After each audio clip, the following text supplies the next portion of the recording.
Hey guys, coming at you with the second episode of the Minecraft 1.20 Let's Play.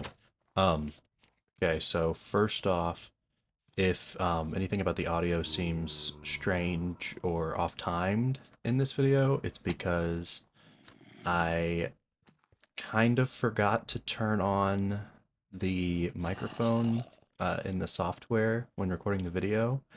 So, I'm actually recording the audio after the fact, just as a voiceover. Secondly, just want to address anything you guys want to see. Literally, just tell me. Put it in the comments if you wanna, if there's a specific thing in Minecraft you want to see, you wanna know how enchantments and everything work. I'll make an episode about enchantments. If there's a different game you want to see, let me know. Currently for this series, I'm really going for showing everything pretty much. Like pretty much if I do it, it's in the video. There's very little um visual editing.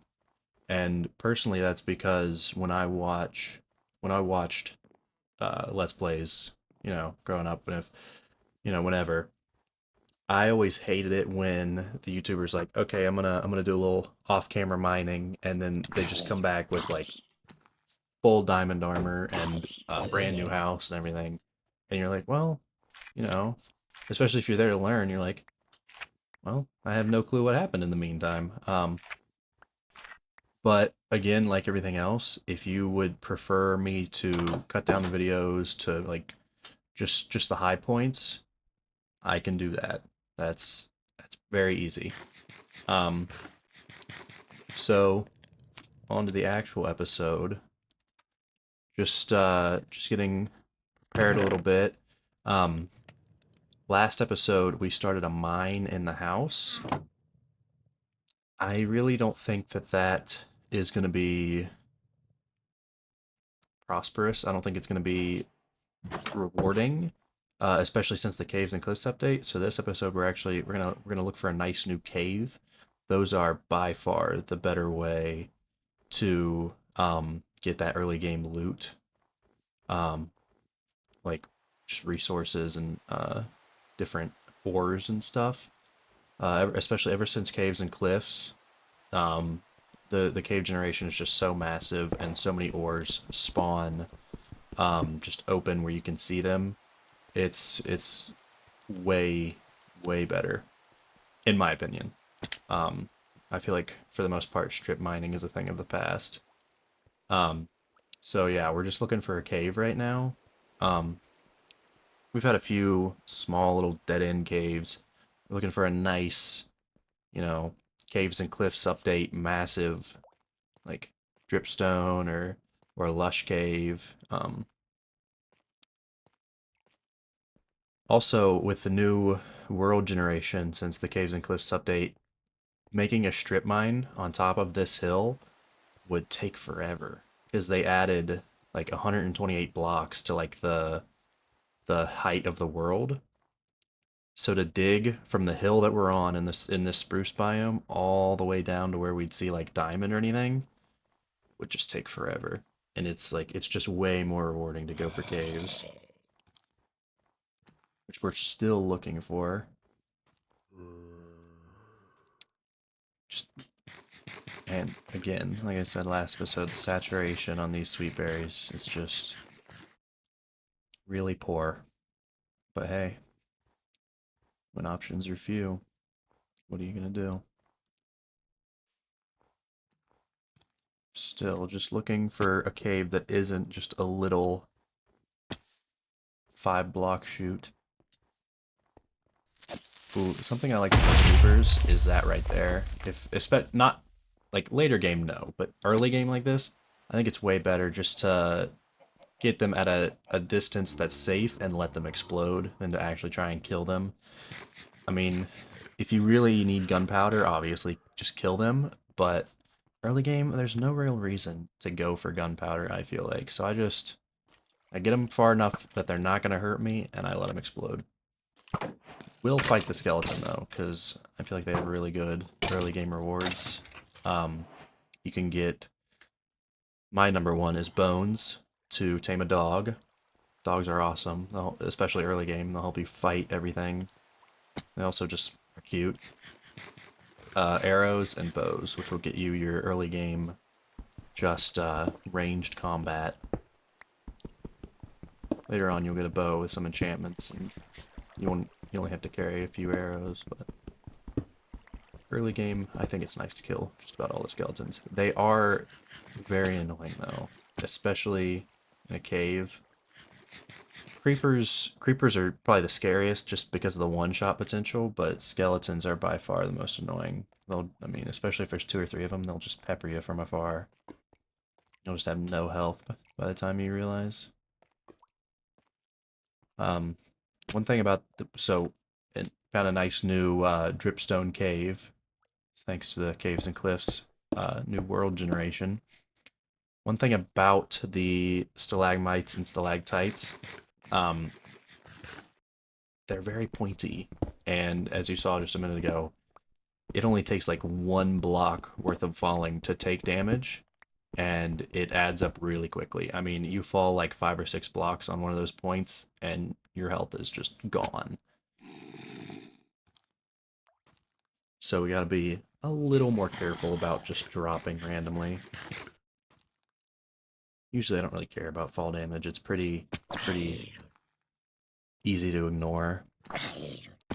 One thing about the new Caves and Cliffs update is that there are also a lot more mobs because there's just so much more room underground for them to spawn.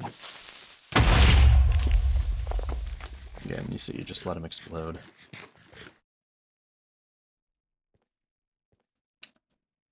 Mobs not as bad as I figured it'd be.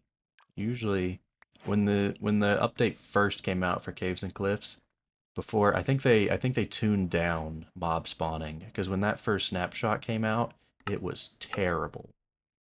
Also, another little thing you can do, turn up your brightness when you're in caves. It can help you see a little bit better.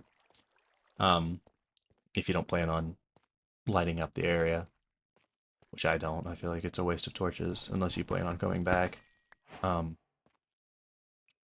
a little lapis. Help us do some enchanting later. So, just look around this cave, see what kind of loot we can find. I'm thinking next episode we'll build a little bit better house. I have like a actual starter house rather than just a little hut. Pick up some redstone. So anyone who doesn't know, redstone is used in all of the mechanical type things, autonomous machines in Minecraft. It's a line of redstone is as close to an electrical circuit as you get in Minecraft. It's pretty much the Minecraft equivalent. And the lapis that we collected earlier will be used for enchantment, which will be covered in a later episode as well. So we've transitioned far enough down that we're in the deep slate layer. It's about the bottom half of the world. Again, from the new world generation. Quick note, most ores, once you get past like iron and coal, you need a iron pickaxe. You need an iron pickaxe to mine them. So, it's your first time on Minecraft. You can use your stone one to get yourself your iron, but past that, mine everything with an iron pick. Or it will not drop. It'll just break the block, and you'll be out of luck.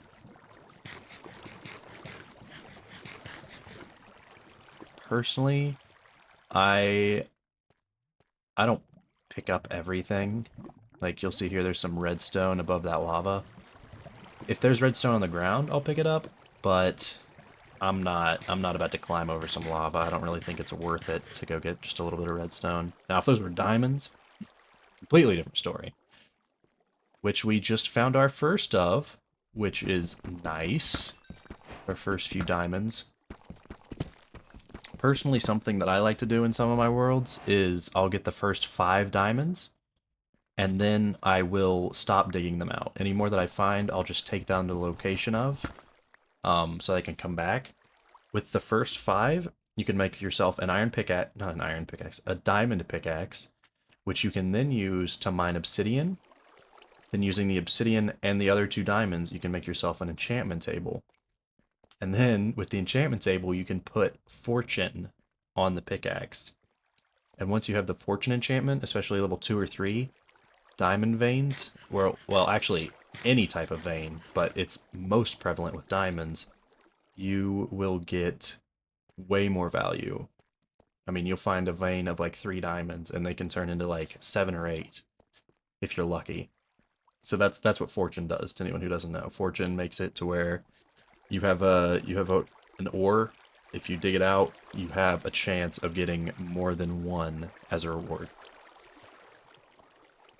I don't think I'll do that in this world, because while it's a nice thing to do, I don't really think it's necessary. I don't think we'll be starved for diamonds. And it can be annoying, especially when you're just venturing out to a random cave that's not like right next to your house. Which sounds weird to explain a whole strategy, then to just go right back on it, but it's something I'd recommend, but I'm not personally gonna worry about. I'll collect some of this dripstone because there is a really cool use for it that I'll show you later. Grab a little bit more gold. Oh, this is a geode. I can tell from these outer blocks. This is the outer layer of a geode. You'll get inside to the amethyst. So those blocks were, I think, remember what the darker block is called, and then the white one was calcite. And then obviously the inside has amethyst. The bigger like crystals can be collected for amethyst shards. I'll actually go ahead and collect some of these blocks just to use for decoration. Let's see here. Always nice to have some blocks for some color contrast.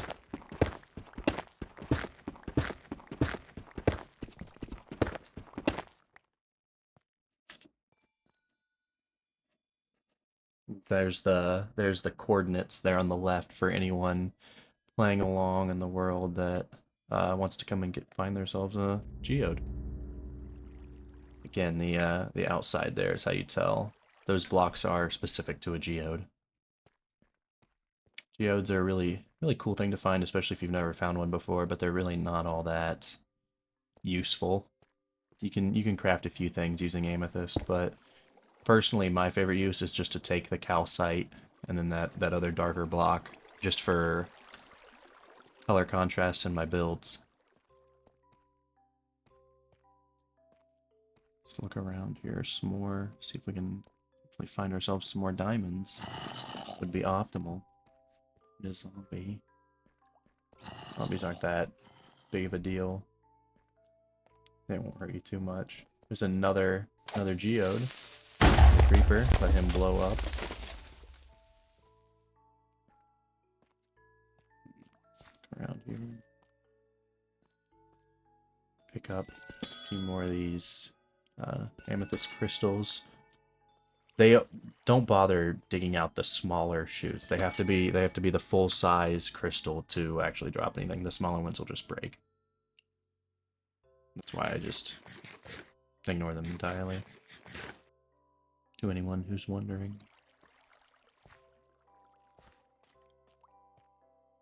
So let's go up over here. I don't think we've been yet. Oh, we got a skeleton.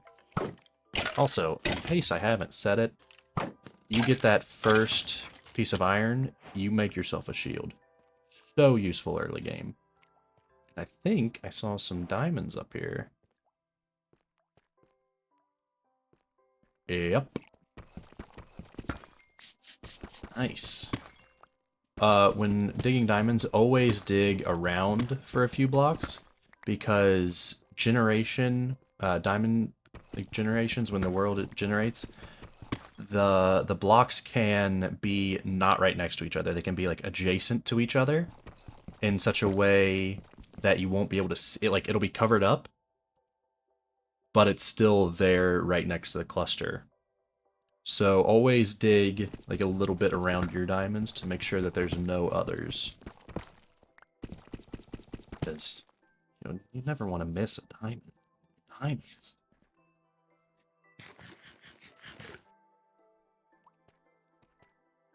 Let's look over here. Get a little more iron. Iron's not crazy important. I mean, I'll pick up what's convenient. But the further you go in the game, the easier a lot of this stuff is to get. Right now, it's really nice to grab what we can. But again, I'm not gonna do anything extraneous to get like a 1 or 2 pieces of iron. I don't really think it's worth it. So, oh, forgot a piece of gold. Nothing up there. There was copper. Copper's not all that useful unless you're building a lot. Looks nice, and it's got some nice mechanics, but in reality, it's not all that useful. And oh my goodness, I think we're about to see a real Caves and Cliffs update type cave. Oh yeah, this thing is massive. We're probably not gonna get through all of this in this episode because I don't wanna make these episodes too long. I think we'll just get what we can and just head home because we're trying to get set up, but we don't even have. I don't think we have the food to spend too much time in here. This cave definitely holds lots of materials, but I don't really think that all of them are necessary. Yeah, we've only got 7 pork chops left. Oh, there's another diamond, but we'll deal with the skeleton first.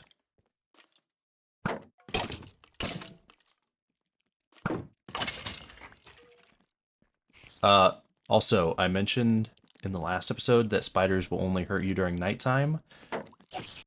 While that's true, there is a caveat to it. It's not necessarily night, it's darkness. So, obviously it's like, it's not nighttime right now, but since we're in a cave and it's dark, they will still attack.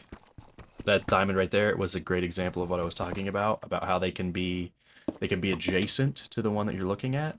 So you won't necessarily see it, but they're still there. So again, always dig around your diamonds.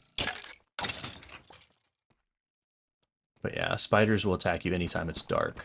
The only time they won't attack you really is just like out middle broad daylight.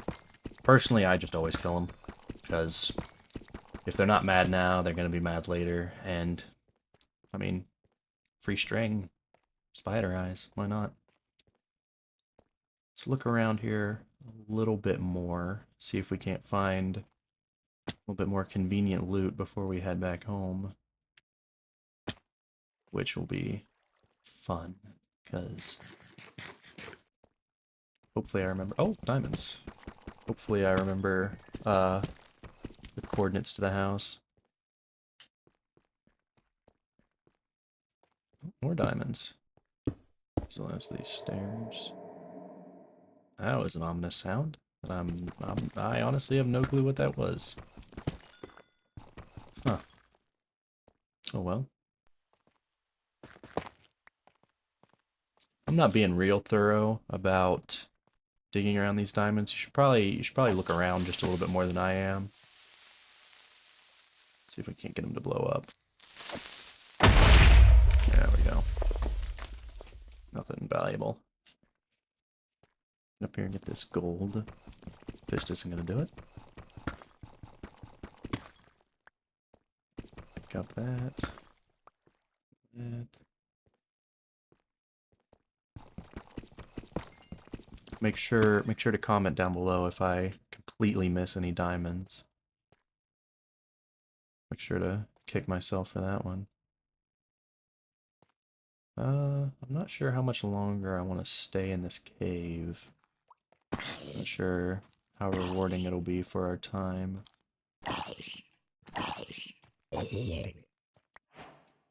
Potato. We've gotten both potato and a carrot from a zombie, which is nice. So pretty decently rare drops. Let us get those 2 crop types started. They can spawn in like random chests and stuff, but the main two ways you're gonna get those are gonna be zombies or village, which we haven't found yet. So it's pretty convenient that we got those from a zombie. We can get those started growing. Potatoes you can bake for a decent early game food source, and carrots are a little more interesting. They have, you can make what's called a golden carrot by you put the carrot in the middle of the crafting table and surround it by golden nuggets, and it is the best food in the game. It stacks to 64. It restores, I think, 4 bars of hunger, and it has the highest saturation in the game. So you eat it, and then it takes the longest for you to get hungry again. Oh, another zombie. Kind of standing there. Another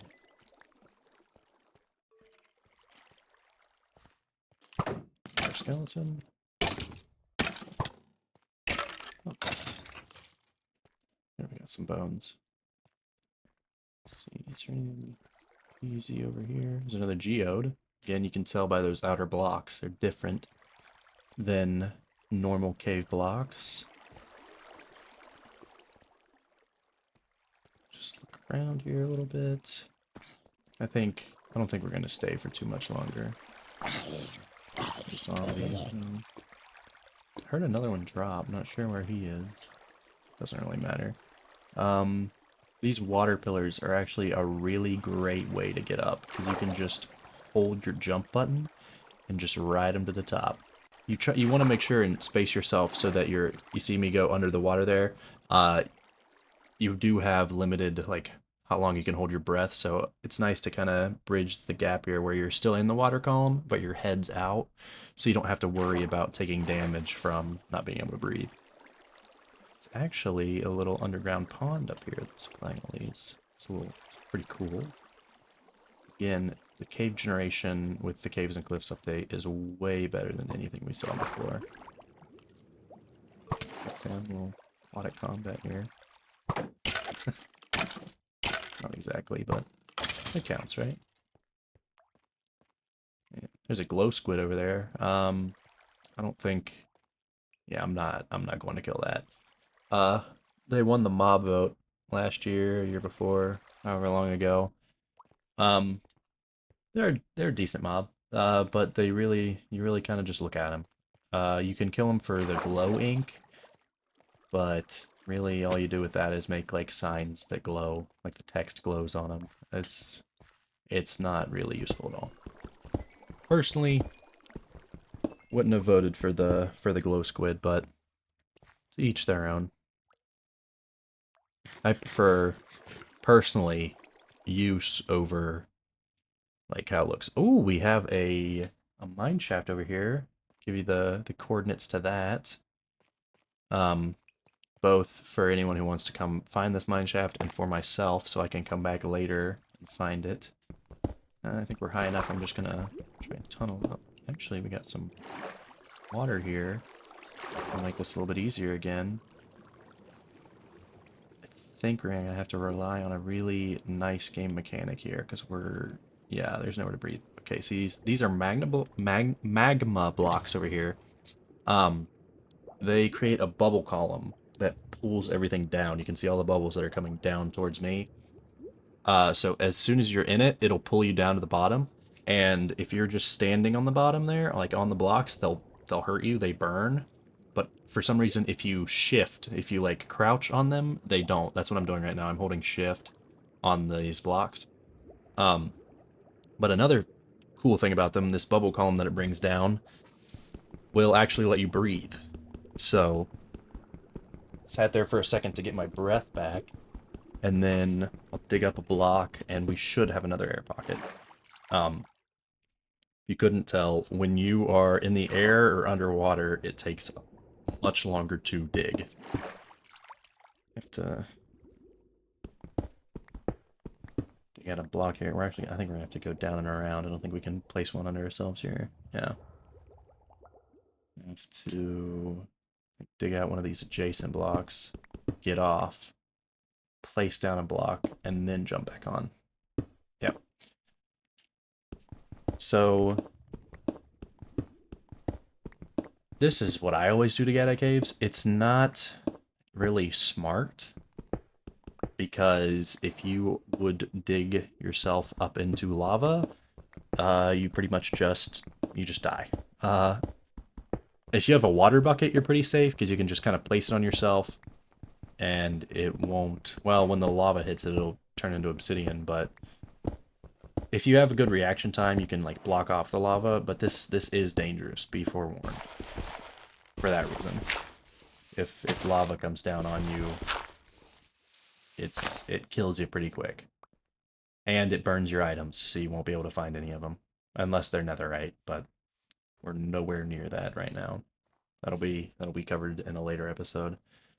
Not really sure where we are. See, lava pit over there. If we'd dug it up into that, would have been a different story. But anyway,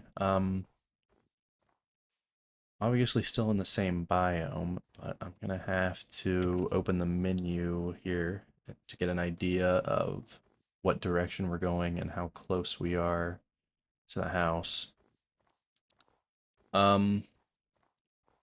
So again, I'm recording this in post, so I'll go ahead and tell you guys we've got about 4 minutes before I find the house.